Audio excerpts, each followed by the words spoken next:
Admiral Kethvar stood in front of the large blue screen showing the new planet humans had built on. The tall alien had shiny silver skin that looked like fish scales. His long fingers touched the controls as he looked at the pictures from space. "Look at this," he said to his helper, Commander Velthos. "These humans use old weapons that shoot metal bullets. Their biggest ships are smaller than our smallest ones." Velthos nodded his head. He was shorter than the Admiral but had the same silver skin. "They still fight on the ground with guns that make loud noises. Very old ways of fighting." The Admiral laughed. It sounded like wind chimes in a storm. "We have studied their history. They fight like wild animals. No order. No honor. No smart plans." Far away on Earth, General Marcus Thompson sat across from President Rebecca Hayes in a room deep under the ground. The old soldier had gray hair and lines on his face from many years of fighting.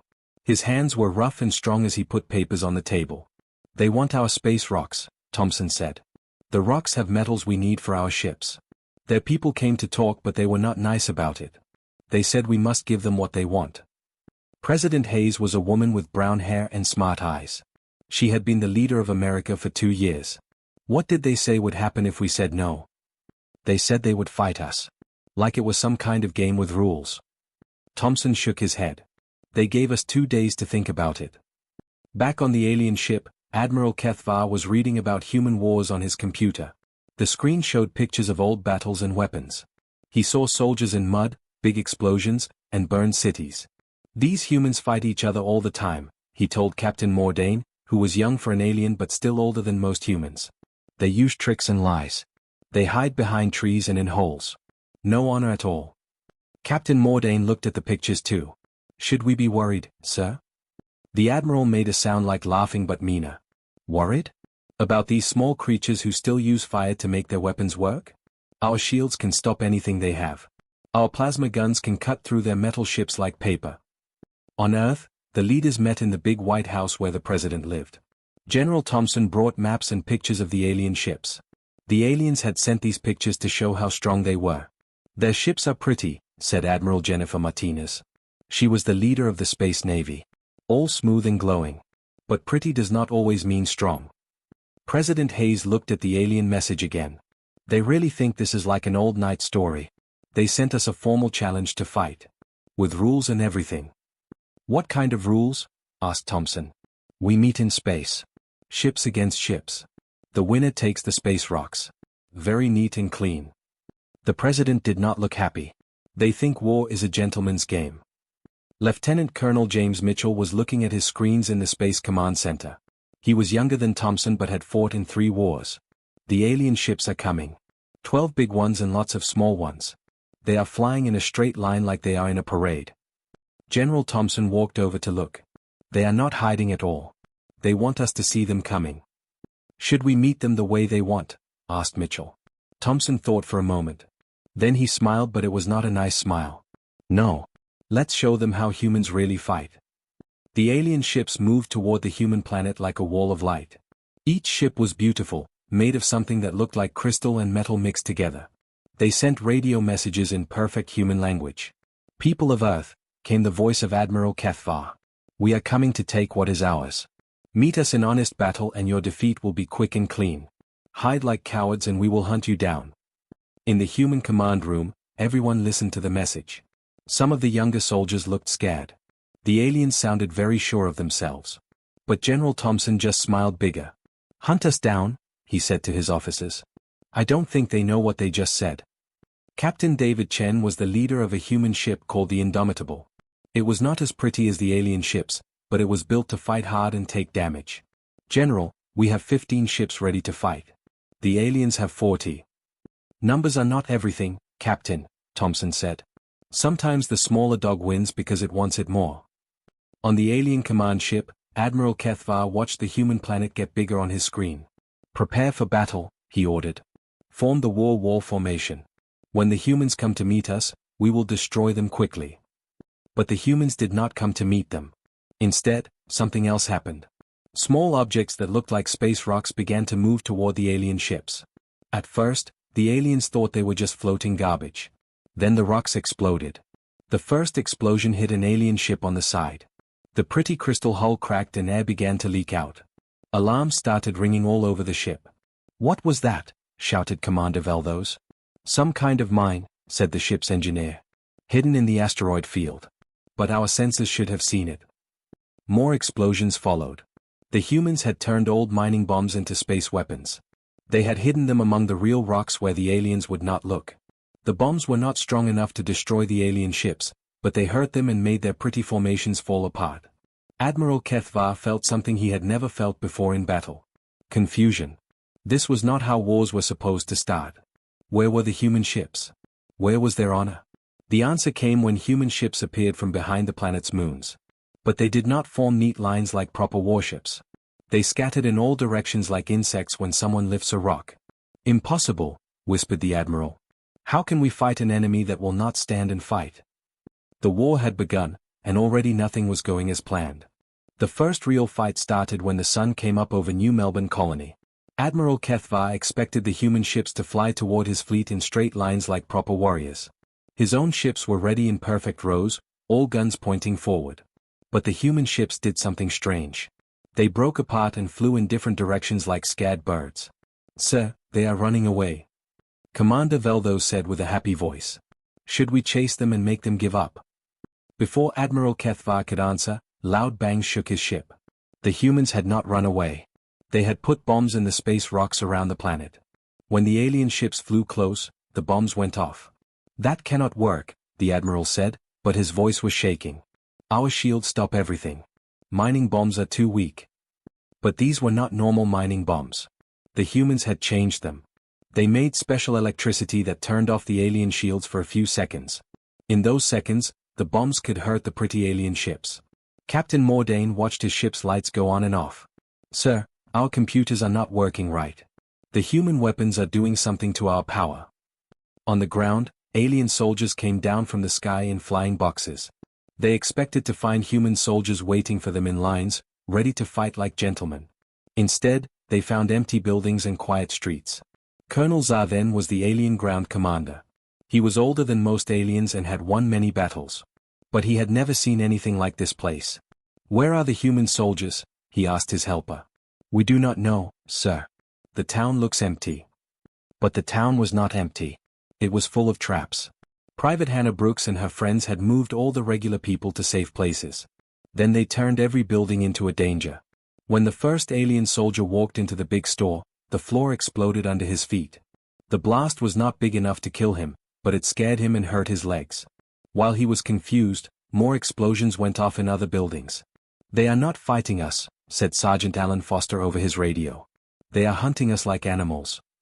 The aliens tried to fight back the way they knew how.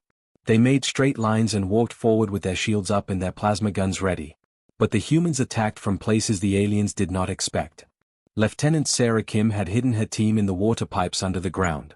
When alien soldiers walked over the metal covers, she and her friends came up behind them. The aliens never saw them coming. "This is not war," Colonel Zarven told his fleet commander over the radio. "This is madness." The alien soldiers were trained to fight other soldiers who followed rules. They knew how to shoot at enemies who stood in lines and fought with honor. But humans did not follow any rules the aliens knew. Humans came out of holes in the ground. They dropped from the ceiling. They hid inside walls and jumped out when aliens walked by. Sometimes they dressed like regular people and walked up to alien soldiers before attacking them. The worst part for the aliens was that they could not tell who was a soldier and who was not. On their world, soldiers wore special clothes and carried big guns. But human soldiers looked like anyone else. A man fixing a broken pipe turned out to be Corporal Mike Johnson with bombs in his toolbox. A woman pushing a baby cart was really Sergeant Lisa Davis with a rocket gun hidden under blankets. Even children threw rocks with small bombs inside them. Colonel Zarven tried to change his plans. He told his soldiers to check every person and search every building. But this made them move very slowly. While they searched one house, humans attacked them from 3 other houses. "How many human soldiers are there?" he asked his helper. "We do not know, sir. We cannot count them because they all look different and they keep moving around." In space, the human ships were playing tricks too. Captain David Chen was in charge of the human ship called Indomitable. His ship was small and ugly compared to the alien ships, but it was very sneaky. Chen sent a message to the aliens saying his ship was broken and he wanted to give up. The alien ships came close to capture his ship like gentlemen should. But when they got near, Chen's ship exploded like a giant bomb. Chen and his crew had jumped into small escape pods before the explosion. They watched from far away as the big blast hurt 3 alien ships and made them crash into each other.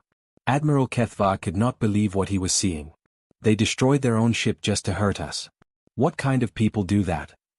Captain Mordain looked at the burning alien ships. People who want to win more than they want to live, sir. The fighting got worse every day. The aliens tried to learn human tricks, but every time they thought they understood, the humans did something new. When the aliens learned to check for bombs in buildings, humans started putting bombs in the ground. When aliens learned to look up for attacks from above, humans attacked from underground tunnels. When aliens tried to use their own tricks, humans were ready for them. Major Emily Watson was watching the battle from the Human Command Center. She had studied the aliens for months and knew how they thought. They keep trying to fight us like we are other aliens, she told General Thompson. But we are not aliens. We are humans. What does that mean? Asked a young officer. It means we do not fight fair, Thompson said. We fight to win. The aliens learned this lesson the hard way when they tried to copy human tricks. Colonel Zar then dressed some of his soldiers like regular people and tried to sneak them into a human town. But Sergeant Foster was watching with his special glasses. Look at how they walk, he told his friends. Regular people do not walk in step like soldiers. And they do not stay so quiet on their radios. The fake people walked into a trap that caught half of them and made the rest run away in real fear. Admiral Kethvar sat in his command chair feeling something he had never felt before. Fear.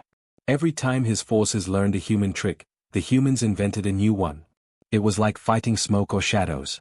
How do we fight people who have no rules? He asked his helper quietly. Captain Mordain did not know what to say. 3 months had passed since the war started.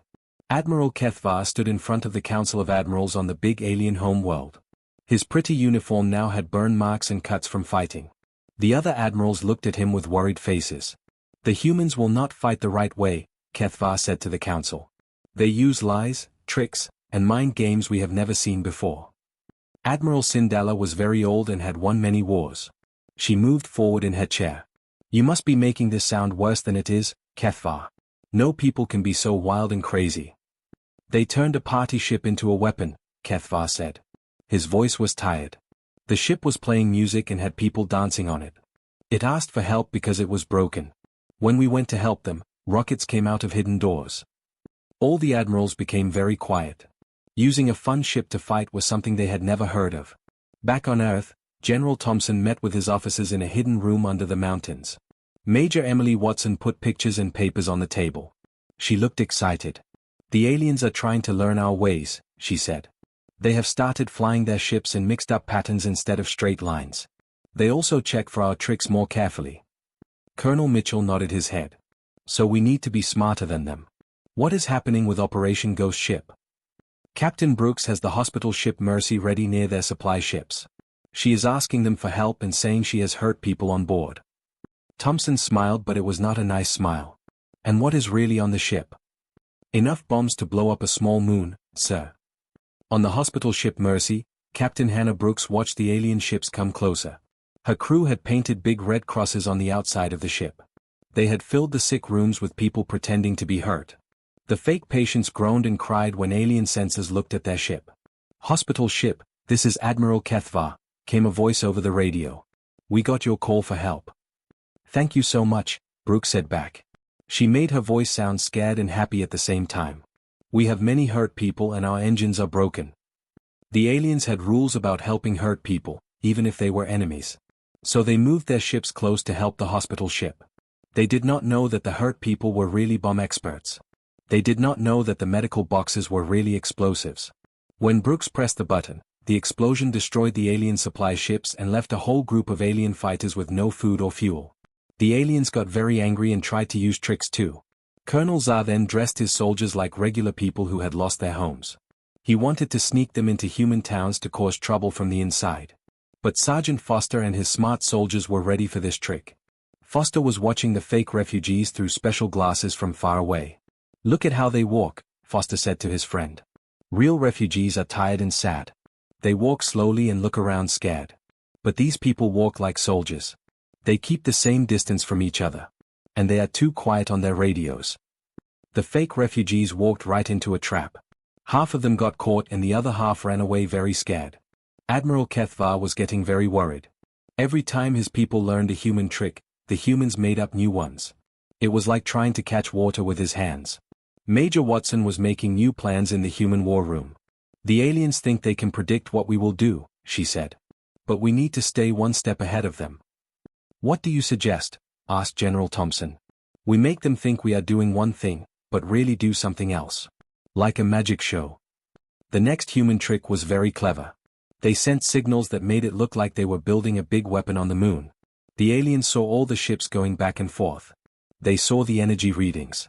They thought the humans were making something dangerous. So the aliens sent their best ships to attack the moon base. But when they got there, they found nothing but empty buildings and fake machines. The real human ships attacked the alien home base while most of their fleet was gone. Captain David Chen was leading this attack. His ship was disguised as a garbage truck that cleaned up space trash. The aliens had seen it many times and thought it was harmless. But inside the garbage truck were the best human fighters. This is too easy, Chen said to his crew as they flew past alien guards. They think we are just taking out the trash. When they got close to the alien command center, Chen dropped his disguise. The garbage truck opened up and small fighter ships came out like angry bees. The aliens were so surprised they could not fight back for several minutes.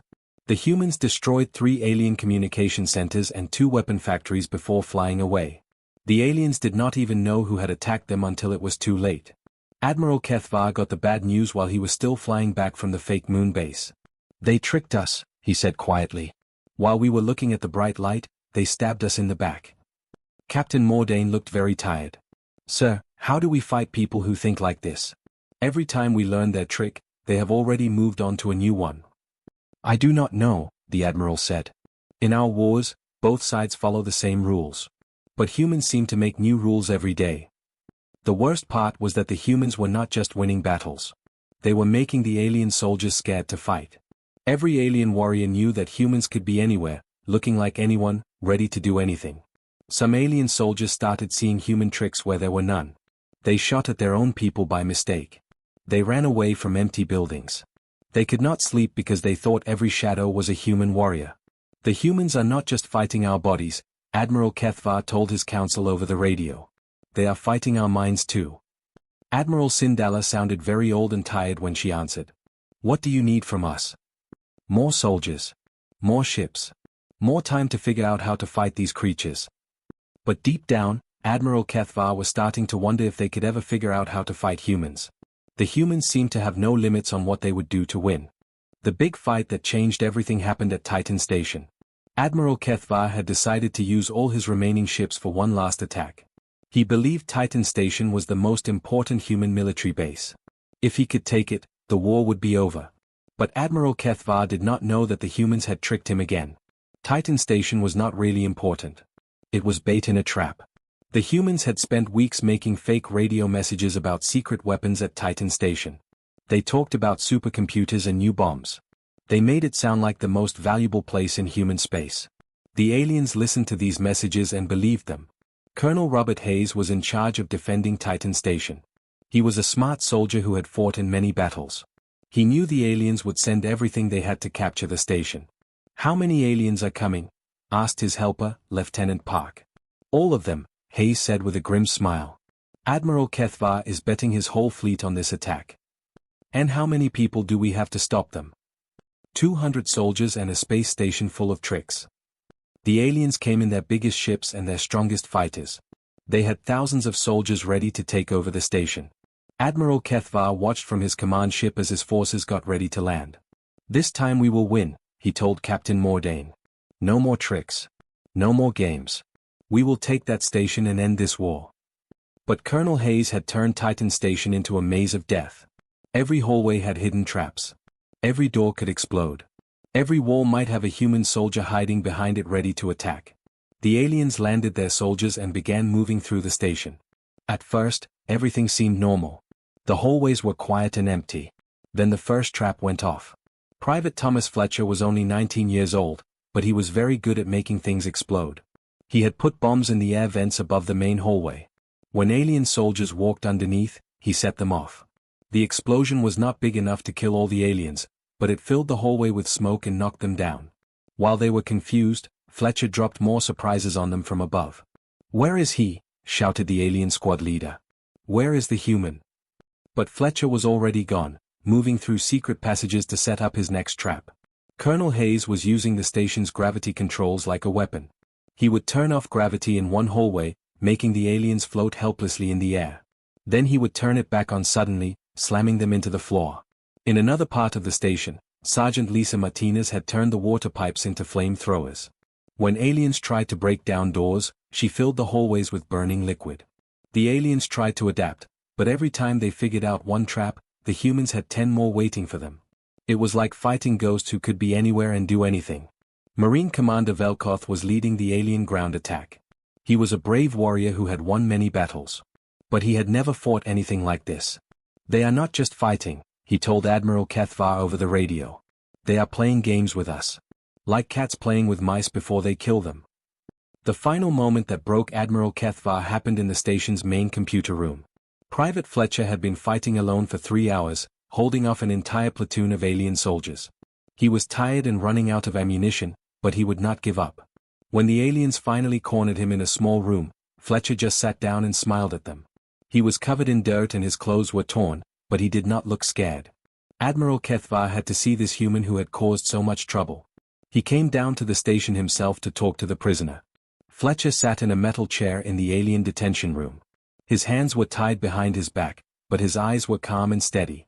Admiral Cathvar sat across from him, trying to understand this young creature who had fought like 10 soldiers. "Why do you fight this way?" the Admiral asked. "Where is your honor? Where are your rules?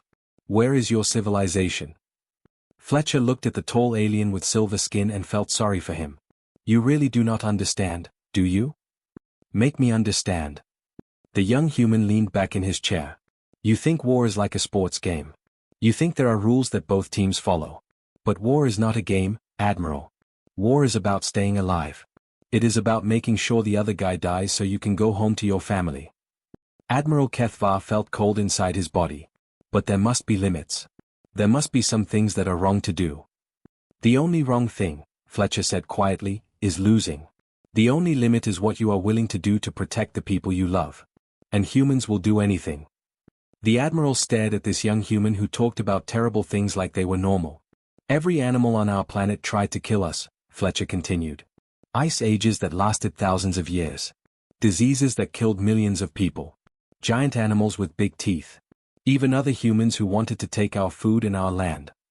Fletcher's voice got softer but more serious. "The humans who survived learned that the universe does not care about fair fights. It does not care about noble causes or honor. It only cares about who is still alive at the end. But the destruction you cause, the chaos, is necessary," Fletcher said simply. "You started this war because you thought we were weak. You thought we were easy to defeat. How is that working out for you, Admiral?" Admiral Cathvar had no words to say back. He looked at this 19-year-old human and finally understood something terrible. The humans were not crazy or evil. They were just very, very good at surviving. That night, Admiral Cathvar sat alone in his cabin thinking about what the young human had said. He thought about his own people who followed rules and fought with honor. He thought about humans who fought like the whole universe was trying to kill them. Because maybe it was. 6 months after the war started, Admiral Cathvar stood in his private room looking out at the stars. His beautiful fleet was almost gone. Only a few ships were left from the 40 he had started with. The Zephyrian High Command had told him to stop fighting and ask the humans for peace. But Admiral Cathvar had learned that humans did not just accept when enemies gave up. President Hayes met with him at a space station near Jupiter. The human leader brought General Thompson and Admiral Jennifer Martinez with her. Cathvar recognized Martinez as the woman who had planned many attacks that destroyed his ships. "We are ready to talk about ending the war," President Hayes said without wasting time. "We are giving up completely," Cathvar said. "We surrender everything to you." General Thompson leaned forward in his chair. "That is not how this works, Admiral. You started this war because you did not understand us. We are going to make sure that never happens again." The peace agreement was unlike anything the aliens had ever heard of. Human teachers would work with alien soldiers. Alien military schools would learn human fighting methods along with their old ways. Most importantly, both species would practice fighting together so they would understand each other. "You are not just ending the war," Cathvar said slowly. You are changing how we think about war itself. Admiral Martinez nodded her head. War is like evolution but much faster, Admiral. The species that changes fastest stays alive. We are teaching you how to change. The Admiral felt confused and a little scared. What if we do not want to learn your ways? Then someday you will meet another species like us, General Thompson said. And they might not be as nice as we are. 1 year later, Cadet Mortine stood in a classroom at the Zephyrian Military Academy. The teacher was a human with scars on his face named Colonel Fletcher. The same Fletcher who had been captured at Titan Station was now teaching alien soldiers how to fight. Look at this old battle from Earth, Fletcher said, pointing to pictures on the big screen. The English army was losing badly. Their horses were dead and their arrows were gone. But they did not give up and die with honor like proper warriors should. The alien students leaned forward to listen. Instead, they used the dead horses as walls to hide behind. They picked up rocks and threw them at their enemies. They pretended to run away and then came back to attack from behind. It was messy and ugly and completely against the rules of war. A young alien cadet raised his hand. But did they win, sir? Fletcher smiled. They won. And that is the only thing that mattered. In the back of the classroom, Admiral Kethvar watched the lesson. He had asked to become a teacher because he wanted to understand these humans who had beaten his people so badly. After class, he walked up to Colonel Fletcher. I still do not understand how you do it, he said. How do you prepare for every possible thing that might happen? Fletcher thought for a moment. We do not prepare for every possible thing, Admiral. We prepare to change and adapt to anything that happens. There is a big difference. And that is enough. It has to be, Fletcher replied. Because if we cannot adapt, we die. As Admiral Kethvar walked through the academy halls, he stopped at a wall that showed human wars throughout their history. There were hundreds of conflicts listed. Millions of people had died. But humans had kept fighting and learning and changing. He finally understood why his people had lost. They had not just fought against one species. They had fought against the graduates of the hardest war school in the galaxy, the planet Earth itself. In his final report to the alien government, Admiral Kethvar wrote, "We did not lose a war to the humans. We got an education. The price was very high, but the lesson was worth learning. Never again will we think that being kind means being weak. Never again will we think that being civilized means being soft. The humans have taught us that the most dangerous enemy is not the one with the biggest guns, but the one willing to use whatever they have in ways you never thought possible." The real changes came slowly. Alien soldiers learned to think like humans in battle. They practiced fighting dirty and using tricks. They learned that winning was more important than looking good while fighting. But the humans learned things too. They saw that aliens could be honorable and kind even in war. They learned that not every species was trying to destroy them. Captain Hannah Brooks, who had blown up the alien supply convoy, now worked with alien engineers to build better spaceships. Sergeant Foster, who had caught the fake refugees, taught alien soldiers how to spot lies and tricks. The two species started working together on other things too. Alien technology mixed with human creativity made new inventions that neither could have made alone. Young aliens and humans went to school together. They played games and became friends.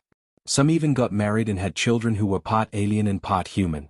But the most important change was in how both species thought about war. The aliens learned that sometimes you had to fight dirty to protect what you loved. The humans learned that having rules and honor could make you stronger, not weaker. Admiral Kethvar became the head of the new combined military academy. Every student, alien or human, had to learn both ways of fighting. They studied alien honor and human tricks. They learned when to follow rules and when to break them.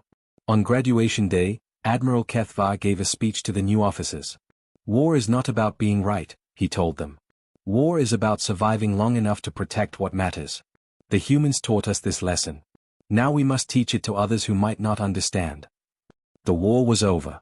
The real education had just begun. And both species were stronger because of what they had learned from each other.